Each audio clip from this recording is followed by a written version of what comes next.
벌써 네 번째 시간입니다. 오늘은 시작 전에 인사를 좀 길게 한번 해보려고 합니다. 수요일에 오신 여러분 환영하고, 얼마 전에 그 후배 목사가 저희 집을 방문해서 공주에 다녀왔는데요. 거기 나태주 시인의 시를 보고 원래 알았지만 더 깊이 마음에 왔던 것 같습니다. 한번 시를 올려주겠어요? 요거를 외우고 옆 사람에게 축복해 주는 겁니다. 한번 읽겠습니다. 시작. 자세히 보아야 예쁘다. 오래 보아야 사랑스럽다. 너도 그렇다. 예. 자, 한 번 더 보여주세요. 함께 읽고 마지막 너도 그렇다 하면 옆을 보면서 너도 그렇다 이렇게 하시는 겁니다. 시작. 자세히 보아야 예쁘다. 오래 보아야 사랑스럽다. 너도 그렇다. 아멘. 네, 아멘입니다. 정말 그런 것 같습니다. 자세히 보니까 더 예쁜 것 같아요. 그냥 후닥후닥 보면 잘 안 보이더라고요. 그리고 오래 보니까 사랑스럽더라고요. 그런 분들이 바로 우리 옆에 있음을 기억했으면 좋겠습니다. 특별히 여러분 기도해 주실 때에 교회가 지금 일꾼을 선출하는 기간에 있습니다. 배가 떠날 때는 그 배에 모든 것을 필요한 것들을 싣고 준비를 합니다. 그러나 배가 떠난 이후에는 그냥 기도만 하면 되는 것입니다. 이제 3주간의 그 기간 동안에 함께 기도할 때에 귀한 축제가 되도록 기도해 주시면 감사하겠습니다. 오늘 네 번째 시간으로 하나님의 파트너 룻입니다. 지금까지 남성들을 좀 중심으로 했는데요. 여성 룻, 여성인 룻이 하나님의 파트너로서 어떻게 살아갔나 한번 묵상하면서 여러분과 말씀을 나눠보고 싶었습니다. 당시 여성들은 남성보다 더 불확실성이 사회 신분적으로나 여러 가지로 불확실성이 더 큰 것이 바로 여성들의 위치이었습니다. 주인공 룻은 남편의 죽음으로 자신의 불확실성이 점점 커지는 상황이었지만 자신이 누구인지 명확하게 알고 그것을 삶에 선택했고 그대로 결심하고 살아가는 모습을 우리는 보게 됩니다. 사실 룻의 상황은 단순한 불확실성의 상황이 아니라 어쩌면 절망이지 않았나. 절망이라는 단어, 라틴어 데스페라티오는 희망이 없음이라는 뜻입니다. 라틴어의 희망이 없음인데 영성 전통에서는 이 절망을 죄로 여깁니다. 그래서 절망은 자기 포기라는 의미도 포함되어 있습니다. 독일어 페이츠 바이플롱은 극에 달한 의심이라는 뜻을 가지고 있습니다. 즉 절망은 어떤 의미냐면 극에 달한 의심, 내 안에 내 자신과 내 삶에 대한 의심이 극도로 된 상태가 바로 절망의 상태라고 독일어에서는 표현을 했습니다. 종종 삶에서 만나는 의심은 우리의 근간을 흔드는 것 같습니다. 우리의 실존까지도 흔드는 모습을 봅니다. 그래서 의심은 부정적인 이미지로 우리는 많이 가지고 있습니다. 그런데 조금 후에 의심의 영적인 유익을 한번 나눠보도록 하겠습니다. 오늘 하나님의 파트너인 두 여인 룻과 보아스는 희망 없음, 절망이 극에 달하고 있습니다. 어쩌면 하나님이 살아계실까? 왜 자꾸 어렵고 불행한 일들이 다가오는 것일까? 할 정도로 어려운 상황이었습니다. 룻기의 주인공은 룻과 그의 시어머니 나오미입니다. 나오미의 의미는 사랑스러운 여자라는 의미입니다. 그러나 그녀의 상황은 전혀 사랑스러운 여인이 아닌 것을 우리는 보게 됩니다. 나오미에게는 두 아들이 있었습니다. 따라서 두 며느리 오르바와 룻이 있었습니다. 그런데 그의 남편 엘리멜렉과 두 아들이 죽게 됩니다. 그것이 바로 룻의 전반적인 이야기입니다. 그리고 남겨진 세 여인 나오미, 오르바, 룻, 이 셋의 대화가 오늘 본문의 대화입니다. 남성 중심의 경제 사회 속에서는 자신의 남편과 두 아들의 죽어버림은 비극적 삶의 전개이고 생계를 잃어버리는 현실적인 절망을 의미합니다. 자신의 비극적 삶에서 나오미는 이기적인 마음을 내려놓고 두 며느리에게 이야기합니다. 자신을 떠나가라. 나와 함께한 것이 더 어렵고 힘들기에 너희의 어머니 집으로, 너희의 신의 집으로 떠나가라고 강권하고 있습니다.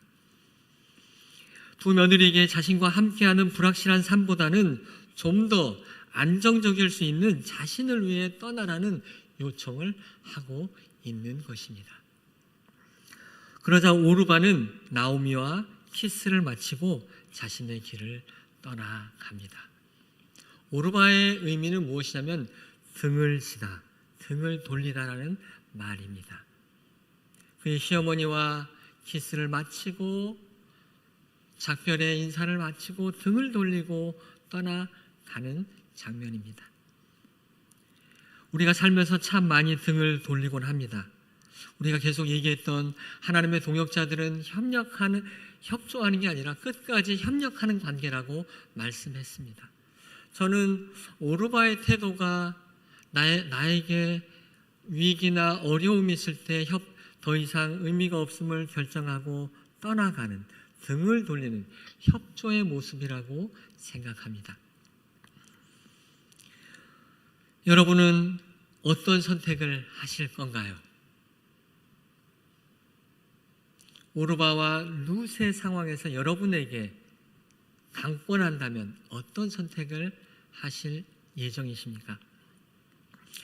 15절 나오미가 또 이르되 보라 내 동서는 그의 백성과 그의 신들에게로 돌아가나니 너도 너의 동서를 따라 돌아가라 하니 룻에게 돌아가라고 재촉합니다. 그러나 룻은 나오미의 제안을 끝내 거부하고 큰 위기를 무릅쓰고 함께 동행하게 됩니다. 그런데 이 룻의 선택은 훗날 엄청난 놀라운 일들을 만나게 되는 은혜를 누리게 됩니다. 등을 돌리는 사람의 삶과 큰 위기는 있지만 의미 있는 일을 선택하는 완전한 다른 삶을 우리는 볼 수 있게 됩니다. 독일어에 의심이라는 단어가 있는데요. 그 의심이라는 단어는 두 가지 단어의 합성어입니다. 둘이라는 단어와 접다라는 단어가 합쳐져 있다고 합니다.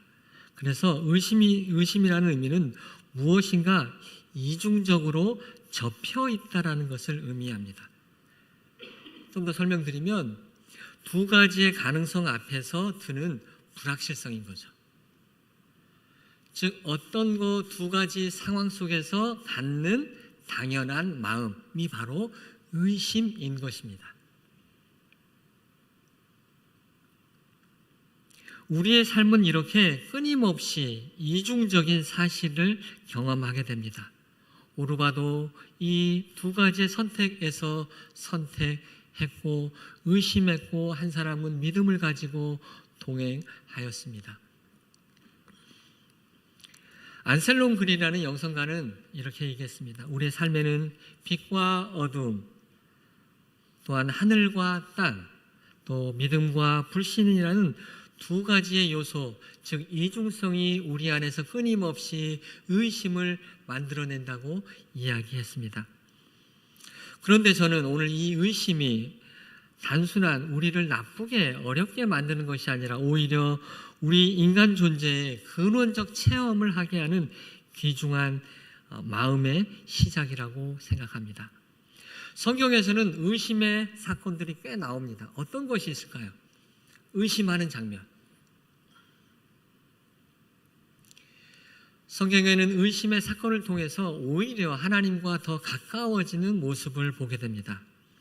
예를 들어 베드로가 잘 걷다가 순간 의심을 하게 됩니다. 그리고 물에 빠지게 됩니다. 근데 우리는 보통 이 본문을 의심해서 물에 빠졌지, 의심하지 말아야지로 받아들입니다. 오늘 한번 이 의심을 의심했기에 다시 주님을 붙잡을 수 있었다라는 한번 관점을 가졌으면 좋겠습니다. 오히려 우리의 의심은 더 깊은 하나님을 알아가는 시작인 것을 믿으시기 바랍니다. 이제 신방을 하다 보면 좀 안타까운 게 뭐냐면 우리 이제 아내 되는 분들이 남편들의 그 믿음 없음의 모습, 의심하는 모습을 막 정죄합니다. 왜 자꾸 의심해? 왜? 근데 저는 오히려 거기서 그 의심의 지점에서 다시 예수님을 만날 수 있음을 기억했으면 좋겠습니다. 베드로는 비록 의심했지만 다시 예수 그리스도를 붙잡는 시간이 된 줄 믿습니다. 도마도 그렇습니다. 도마도 예수님인지 모르고 의심했습니다. 그러나 그 의심이 자신의 겸손과 예수님을 끊임없이 찾는 귀중한 요소였음을 우리는 보게 됩니다. 또 한 가지 사실은 우리는 전도서에서 굉장한 의심과 회의주의를 보게 됩니다. 그리고 전도서를 우리는 이렇게 해석합니다. 세상에 이런 것들 다 부질없고 헛되다라고 우리는 전도서를 많이 만나곤 합니다. 그런데 저는 오늘 이 의심의 관점에서 내 삶에 의미가 있던 없던 이 모든 것들을 의미 있게 만드시는 하나님께로 나아가자는 전도사의 마음을 읽기 바랍니다. 내가 보기에는 내 삶이 의미 없이 되는 것 같고 정말 내 삶의 요소 중에 의미 없어 보이는데 오히려 내가 하나님 앞으로 깊이 나아갈 때에 그것으로 인해서 하나님을 더 만남을 통해 의미 없는 것들이 더 하나님의 섭리를 알게 되는 것이라는 전도서의 진정한 의미를 깨달으시기를 주님의 이름으로 축원드립니다. 따라서 우리는 더 창조주를 기억하라는 것이 전도서의 요청입니다. 그러면 오늘 이 기본적인 생각을 가지고 첫 번째 하나님의 파트너는 동행하는 사람입니다. 동행하는 사람입니다. 룻은 그의 절망과 그의 불확실성, 의심을 내려놓고 시어머니와 동행하기로 결심했습니다. 여러분은 하나님과 동행하기로 결심한 하나님의 파트너인 줄 믿습니다. 네. 그래서 여러분은 하나님의 파트너입니다. 협력하는 태도 중 하나는 동행하는 것입니다. 오르반은 인간이 가지는 본질적 모습을 보여줍니다. 시어머니와 동행이 쉽지 않기에 동행을 포기하고 자신의 확신이 드는 길을 선택하게 됩니다. 그러나 룻은 그 의심을 넘어 불확실성을 넘어 시어머니와 동행하기로 결심합니다. 16절 함께 읽겠습니다. 시작. 룻이 이르되 내게 어머니를 떠나며 어머니를 따르지 말고 돌아가라 강권하지 마옵소서.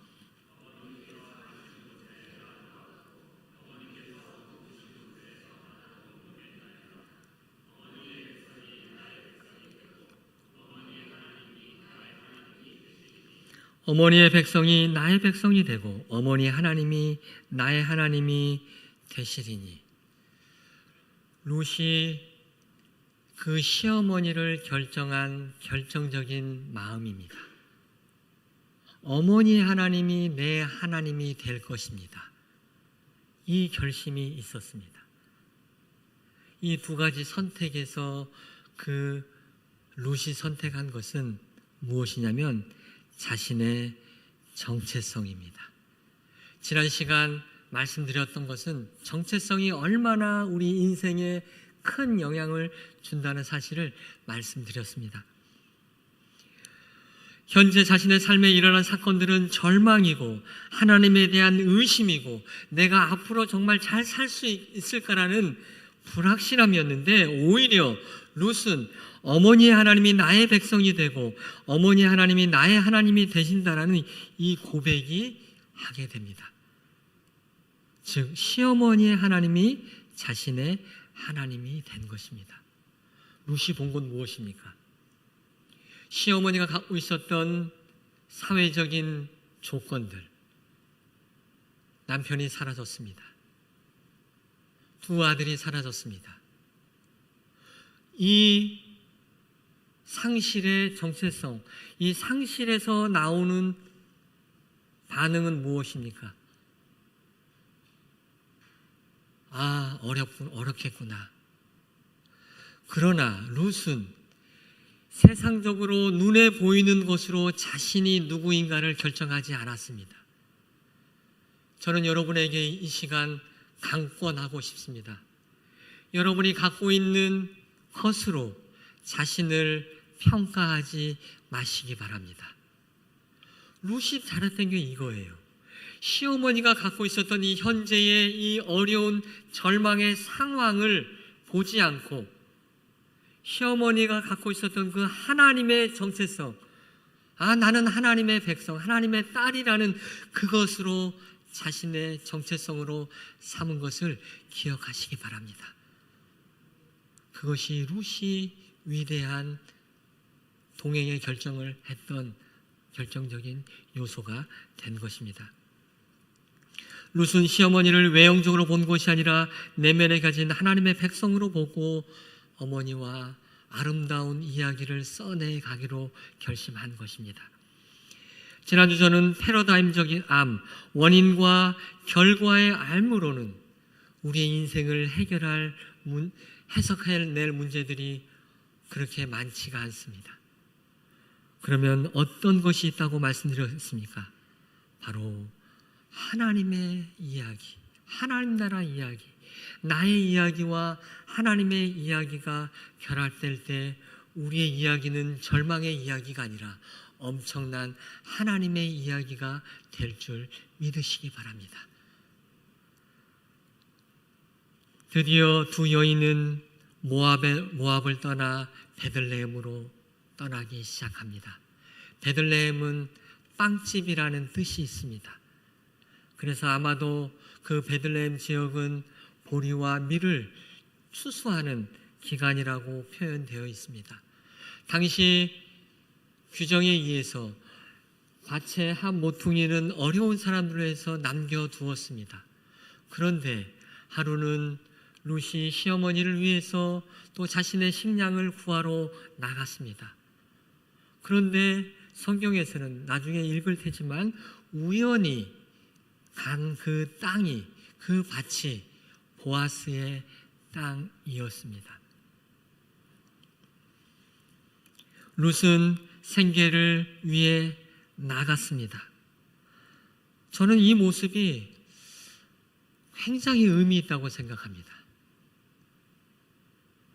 어렵다고, 절망이라고 자리에 손을 늘어뜨리고 절망하는 것이 아니라 다시 일어나서 밥을 챙겨 먹고 다시 일상을 만나가는 것이 소중한 것을 믿으시기 바랍니다. 비록 우리가 실망하고 절망할 수 있지만 영원히 절망하지 마시기 바랍니다. 왜냐하면 하나님의 놀라운 이야기가 준비되어 있기 때문에 그렇습니다. 룻은 엄청난 일을 이제 경험하게 됩니다. 룻기 4장 22절에는 이렇게 고백합니다. 오벳은 이새를 낳고 이새는 다윗을 낳았더라. 그리고 여호수아까지 가는 엄청난 계보의 시작이, 룻이 절망하지 않고 다시금 보리밭에 가서 살아가려는 그 의지, 일상의 충실함을 통해서 다시 하나님의 놀라운 예수 그리스도의 족보를 이어가는 것을 믿으시기 바랍니다.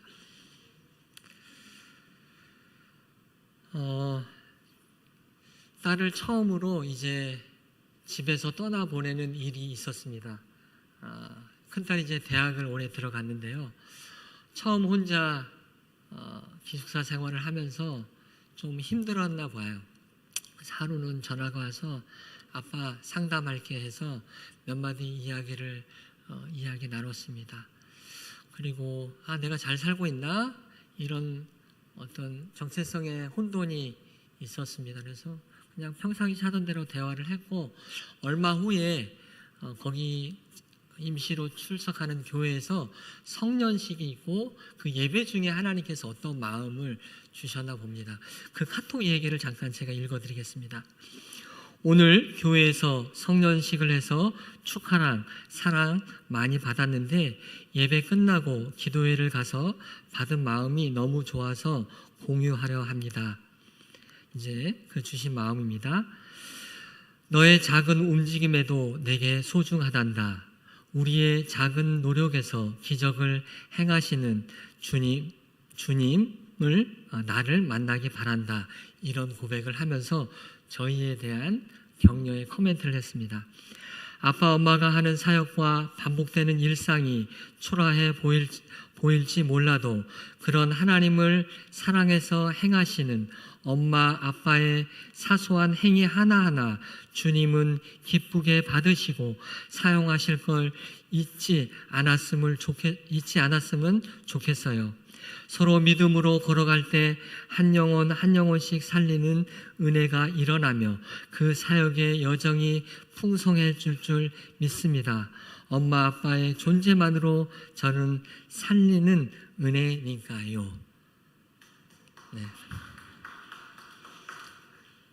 그리고 이번 주에 와서 또 속을 뒤집었습니다.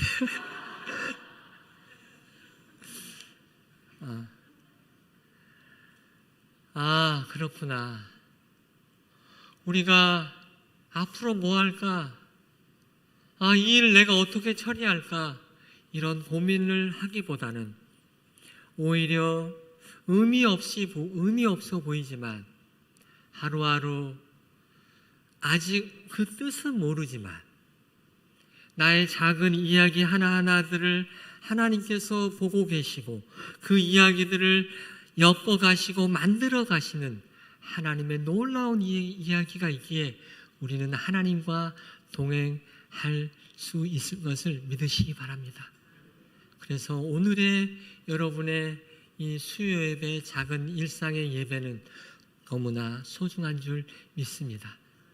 다시금 주님과 동행하는 일상 가운데 우리에게 의미를 주시고 우리에게 다가오시는 하나님과 동행하는 은혜의 시간 되기를 주님의 이름으로 축원드립니다. 두 번째는 하나님의 파트너는 믿음을 더하는 사람입니다. 하나님의 파트너는 믿음을 더하는 사람입니다. 히브리서 4장 2절을 읽어드리겠습니다. 그들과 같이 우리도 복음을 전함을 받은 자이나 들은 바 그 말씀이 그에게 유익하지 못한 것은 듣는 자가 믿음과 결부시키지 아니함이니라. 무슨 말씀입니까? 우리가 하나님의 말씀을 날마다 듣고 있는데 우리가 예배를 통해서 목자 모임을 통해서 소그룹 모임을 통해서 끊임없이 유튜브를 통해서 하나님의 말씀을 듣고 있는데 그것이 유익하지 않는 이유를 이야기하고 있습니다. 그 이유가 무엇입니까? 믿음을 결합하지 않기 때문에 그렇습니다. 제게 준 은사는 무엇이냐면 우리 성도님을 볼 때 믿음이 있는 것을 보는 은사를 주신 것 같습니다. 그래서 여러분을 볼 때마다 믿음이 있음을 보여집니다. 그래서 여러분의 믿음의 양이 중요하지 않습니다. 제가 믿음이 많을 것 같나요? 네. 제 아내에게 물어보십시오. 말도 말라고.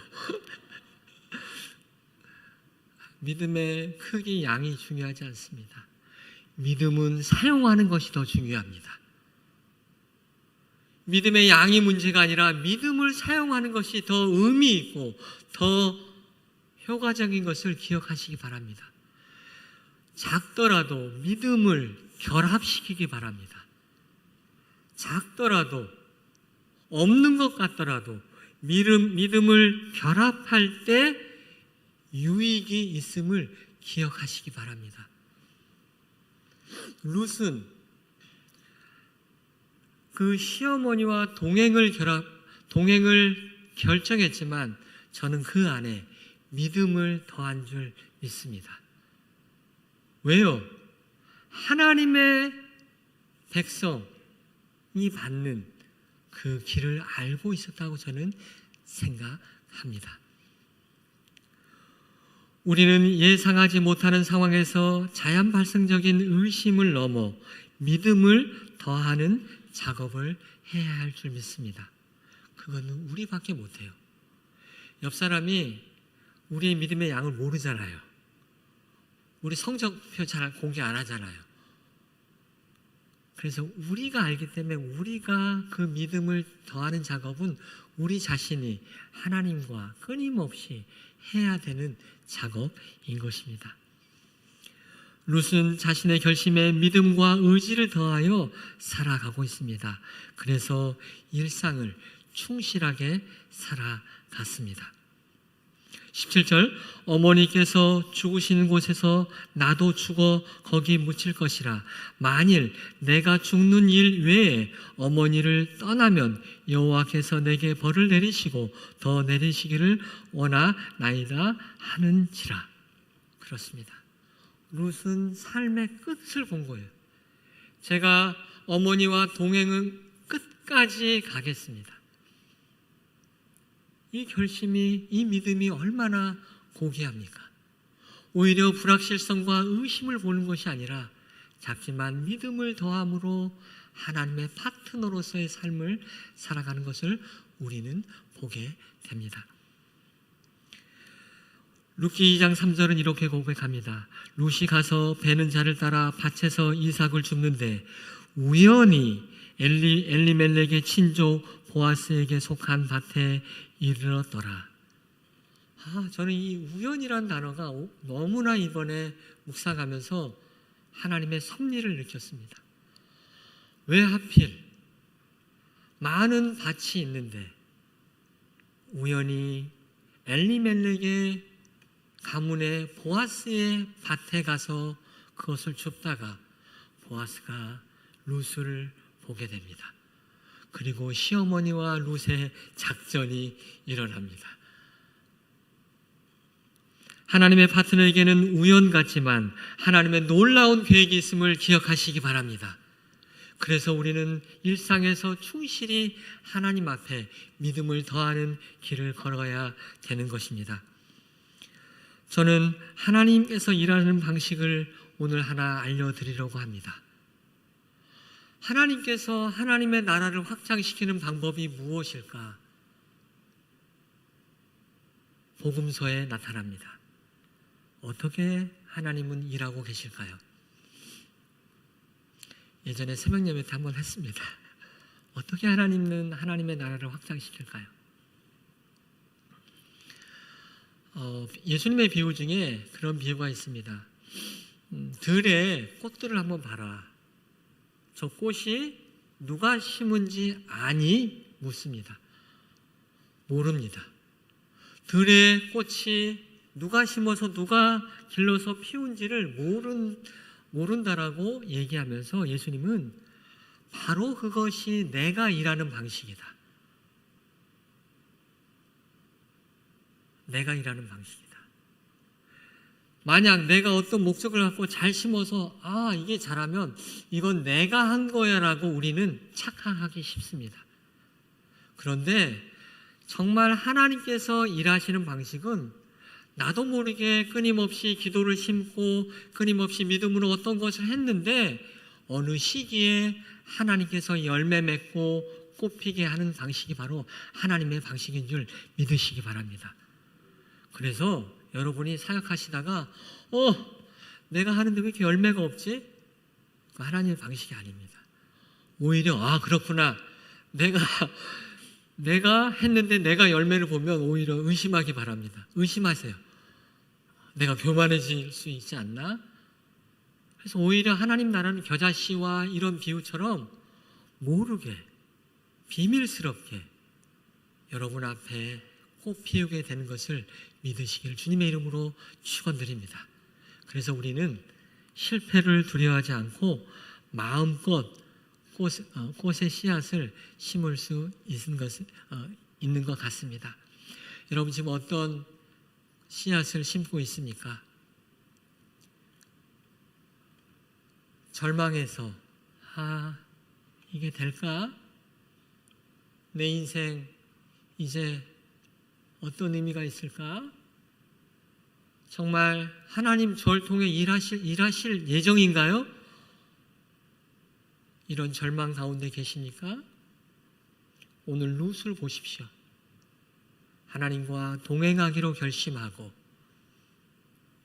작지만 하나님의 파트너로서 하나님이 주신 믿음을 더해서 일상을 최선으로 살아갈 때 하나님께서 우연히 보아스를 만나게 하시고 또 시어머니 누구죠? 시어머니 이름 생각 안 나요? 나오미.